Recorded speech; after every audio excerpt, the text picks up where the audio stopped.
Здравствуйте, уважаемые собеседники! Меня зовут Жанна Иворская. Я кандидат психологических наук, доктор делового администрирования, преподаватель Алматы менеджмент университета, в прошлом МАП, а также психолог-практик.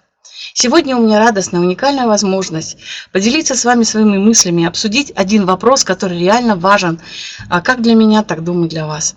Какой лидер нужен сегодня Казахстану? Махатма Ганди однажды сказал: «Нас погубит политика без принципов, удовольствие без совести, богатство без работы, наука без человечности, бизнес без морали и молитва без жертвы». К сожалению, все перечисленные феномены в той или иной мере свойственны нашей стране. Значит, настало время перемен. Кто же будет осуществлять эти перемены, спросите вы? Конечно, трансформационный лидер. В чем его безусловное преимущество перед другими типами лидера?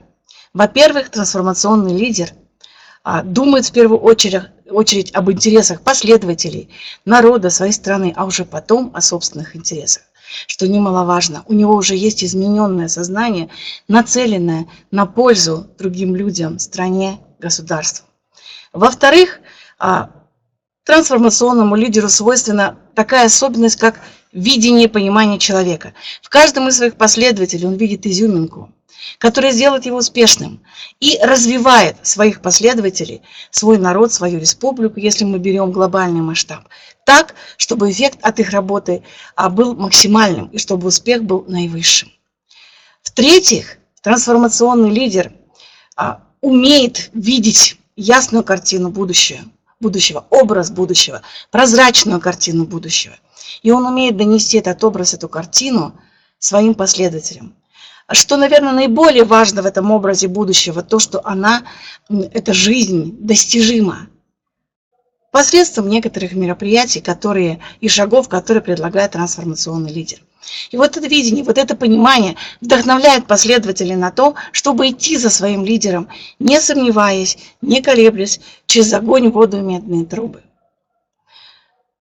Важный момент, наверное, еще то, что трансформационный лидер умеет воодушевлять своим примером. Он не стоит в стороне, он не указывает пальчиком, начальственно не предлагает выполнить какую-то работу. Он вместе со всеми достигает своих целей. Очень важно для меня интересно то, что каждый из нас с вами может стать таким трансформационным лидером.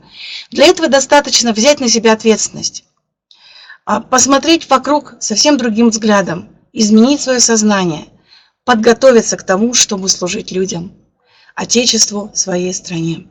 На том уровне, на котором вы находитесь, и в том статусе, который сейчас занимаете, в семье, в управлении, в организации, в компании, в стране, где бы вы ни находились. Поэтому давайте, дорогие друзья, станем той переменной, которую мы хотим увидеть в окружающем мире. Удачи нам с вами на этом пути. Ваша Жанна Иворская.